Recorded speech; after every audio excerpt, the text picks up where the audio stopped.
स्वागत है आपका आपके अपने YouTube channel Kabir paramedical classes के ऑनलाइन प्लेटफॉर्म पर। और आप जैसा कि आप सभी को पता है कि अपने डीएमएलटी फर्स्ट ईयर की क्लासेस स्टार्ट कर दी है और हम स्टार्ट कर रहे हैं अब डीएमएलटी सेकंड ईयर की क्लासेस।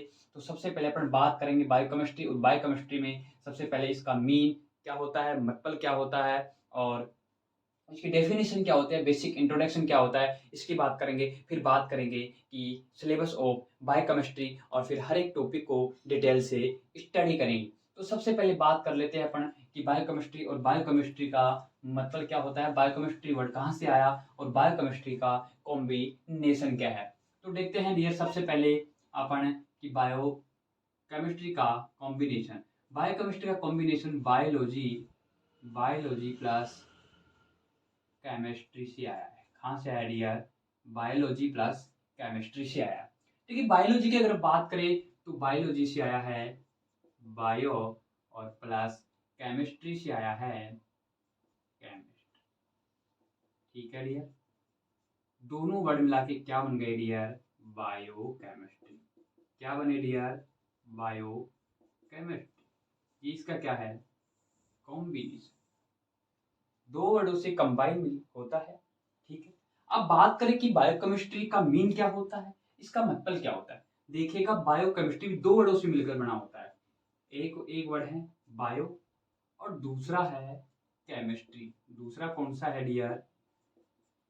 केमिस्ट्री। बायो और केमिस्ट्री। देखिएगा, बायो का मतलब क्या होता है? Living organism. क्या होता है dear?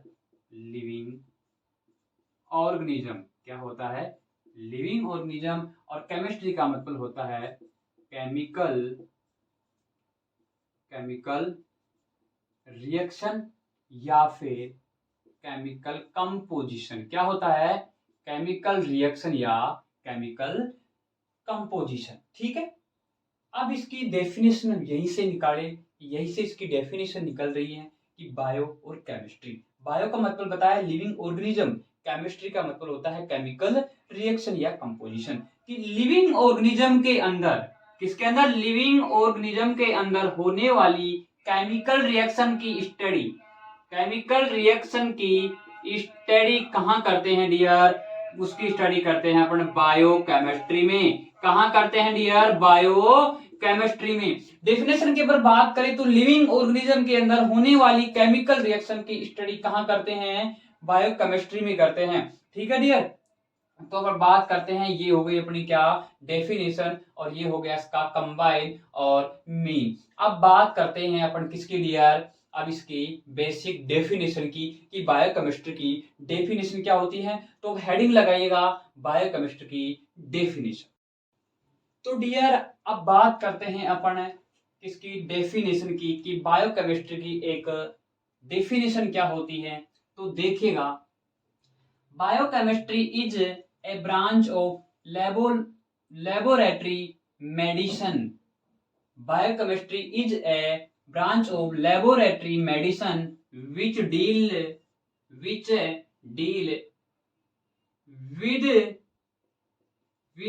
study of chemical reaction in living organism। की लिविंग ऑर्गेनिज्म के अंदर होने वाली केमिकल रिएक्शन की स्टडी अपन कहाँ करते हैं डियर? बायोकेमिस्ट्री में। कि बायोकेमिस्ट्री एक लेबोरेटरी मेडिसिन की एक ब्रांच होती है, जहां पर हम क्या करते हैं? लिविंग ऑर्गेनिज्म की या लिविंग ऑर्गेनिज्म के अंदर होने वाली केमिकल रिएक्शन की स्टडी करते हैं। ठीक है, this chemical process is known as biochemistry. इस केमिकल प्रोसेस को, इस लिविंग ऑर्गेनिज्म के अंदर होने वाली केमिकल प्रोसेस को हम क्या कहते हैं डियर? बायोकेमिस्ट्री या बायोकेमिस्ट्री के अंतर्गत स्टडी करते हैं। तो ये थी डियर बायोकेमिस्ट्री की एक डेफिनेशन। नेक्स्ट देखिएगा, this term introduced by Carl Neuberg in 1930। की एक साइंटिस्ट ने जो था कार्ल न्यूबेरी, जो कि इसको 1930 में क्या किया था डियर? इंट्रोड्यूस्ड किया था। इंट्रोड्यूस्ड किया था। ये जो वैज्ञानिक था, ये था जर्मनिस्ट। क्या था? जर्मनिस्ट। ठीक है, नेक्स्ट देखते हैं, biochemistry is the study of macromolecule like carbohydrate, protein, lipid और न्यूक्लिक एसिड। न्यूक्लिक एसिड की जो बायोकेमिस्ट्री के अंदर हम किस किस चीज की स्टडी करते हैं, carbohydrate, protein, lipid, nucleic acid, जो कि क्या होते हैं, मैक्रो मोलिक्यूल होते हैं। ठीक है डियर, तो ये थी इसकी बेसिक डेफिनेशन और बेसिक इंट्रोडक्शन। अब हम बात करेंगे कि बायोकेमिस्ट्री के अंतर्गत क्या क्या सिलेबस होता है, बायोकेमिस्ट्री में कौन कौन से क्या क्या टॉपिक हैं, और हर एक टॉपिक का ओवरव्यू देखेंगे। तो अब पॉइंट लगाइएगा सिलेबस ऑफ बायोकेमिस्ट्री। तो डियर अब बात करेंगे अपन किसकी, सिलेबस ऑफ बायोकेमिस्ट्री की। देखिए सिलेबस ऑफ बायोकेमिस्ट्री के अंदर अपने कौन कौन से सिलेबस में टॉपिक दिए गए हैं, अपन इनकी डिटेल से स्टडी करेंगे। सबसे पहले देखते हैं कार्बोहाइड्रेट। देखिए कार्बोहाइड्रेट, कार्बोहाइड्रेट के अंदर अपन क्या क्या पढ़ेंगे, इसका इंट्रोडक्शन देखेंगे। क्या देखेंगे, इंट्रोडक्शन देखेंगे, इसका फंक्शन देखेंगे कि कार्बोहाइड्रेट हमारी बॉडी में क्या फंक्शन करता है, कैसे एटीपी ये एनर्जी का प्रोडक्शन करवाता है, फंक्शन। फिर बात करेंगे क्लासिफिकेशन की, क्लासिफिकेशन क्या होता है। फिर इसके डाइजेशन और एब्जॉर्वेशन की बात करेंगे, डाइजेशन और एब्जॉर्वेशन की बात करेंगे। ठीक है, उसके बाद में हम बात करते हैं प्रोटीन की। प्रोटीन में भी ये देखेंगे इसका इंट्रोडक्शन क्या होता है, इसका इंट्रोडक्शन क्या होता है, फंक्शन क्या होते हैं, क्लासिफिकेशन क्या होता है, और डाइजेशन और एब्जॉर्वेशन क्या होते हैं। ठीक है, फिर बात करेंगे लिपिड की। लिपिड के अंदर लिपिड क्या होता है, इसका इंट्रोडक्शन क्या होता है, फंक्शन क्या होते हैं, क्लासिफिकेशन क्या होते हैं। ठीक है, और इसका डाइजेशन एब्जॉर्वेशन देखेंगे। क्या देखेंगे डियर, डाइजेशन और एब्जॉर्वेशन, डाइजेशन और एब्जॉर्वेशन देखेंगे। ठीक है, फिर बात करेंगे कि liver function test, LFT. LFT मतलब liver function test. Liver function test क्यों करते हैं कि हमारी लीवर प्रॉपर फंक्शन कर रही है या नहीं कर रही है, इसके लिए अपन इसको चेक करने के लिए क्या करते हैं डियर, एलएफटी करते हैं, लीवर फंक्शन टेस्ट करते हैं।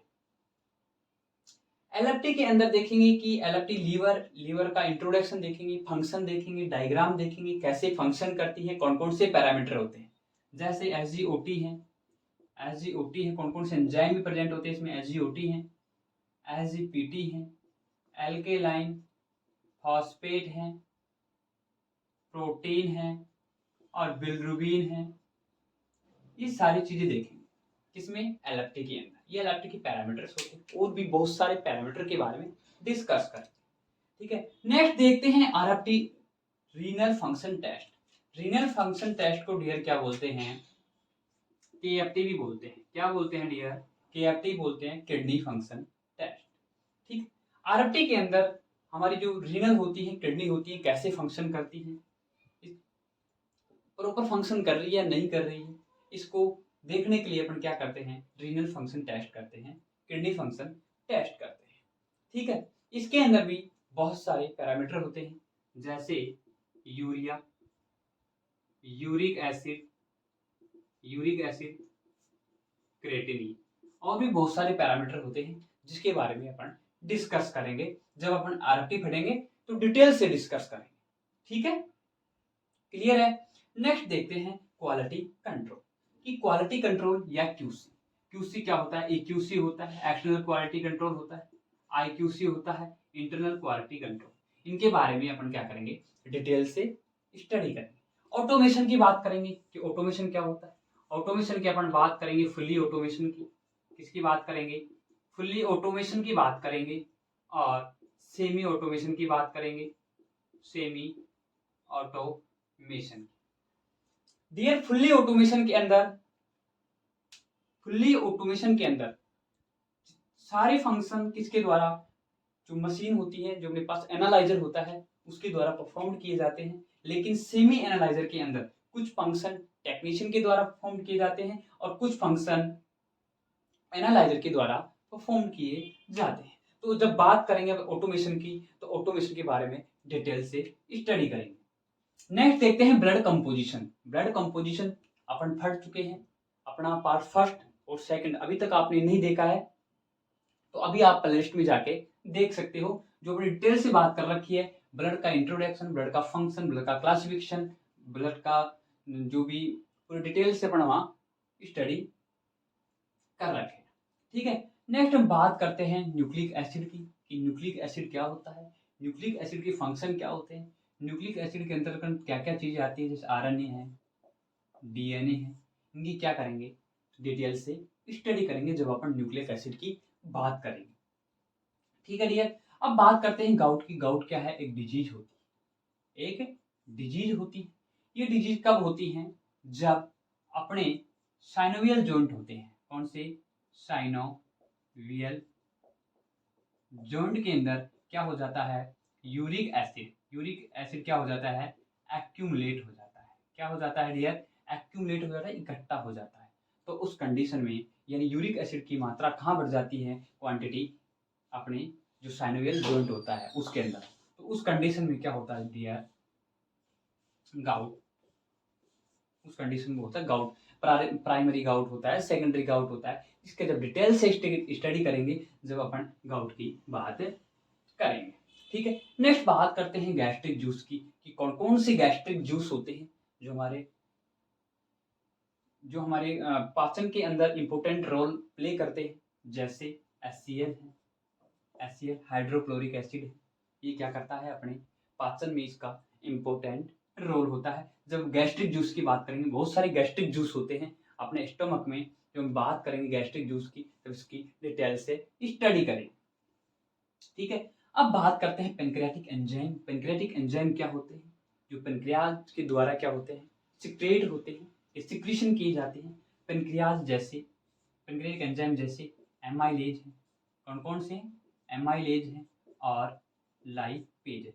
जब हम बात करेंगे पेनक्रियाटिक एंजाइम की तो इनकी क्या करेंगे डियर, डिटेल से स्टडी करें।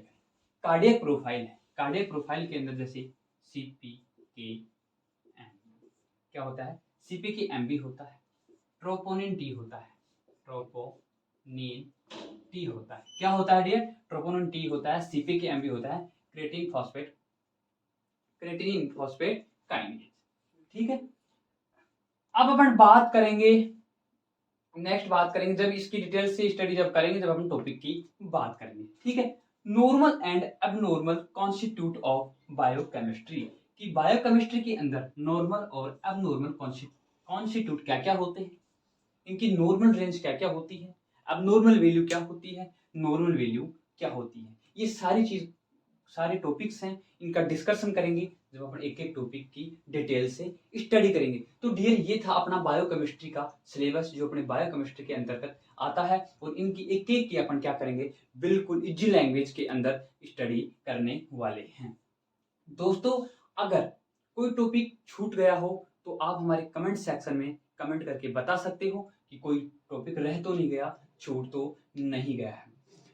ठीक है दोस्तों, उम्मीद है आपको हमारी वीडियो पसंद आई होगी, और पसंद आई हो तो वीडियो को लाइक करना और सभी दोस्तों के साथ में शेयर करना। और हाँ, अगर आप हमारे चैनल पे नए हो तो चैनल को सब्सक्राइब करना और बेल आइकन के ऑल के बटन पर प्रेस करना, ताकि जो भी नया लेक्चर हम अपलोड करें उसका नोटिफिकेशन सबसे पहले आप तक पहुंच सकते हैं। तो दोस्तों मिलते हैं एक और नए लेक्चर के साथ, जब तक के लिए थैंक यू सो मच।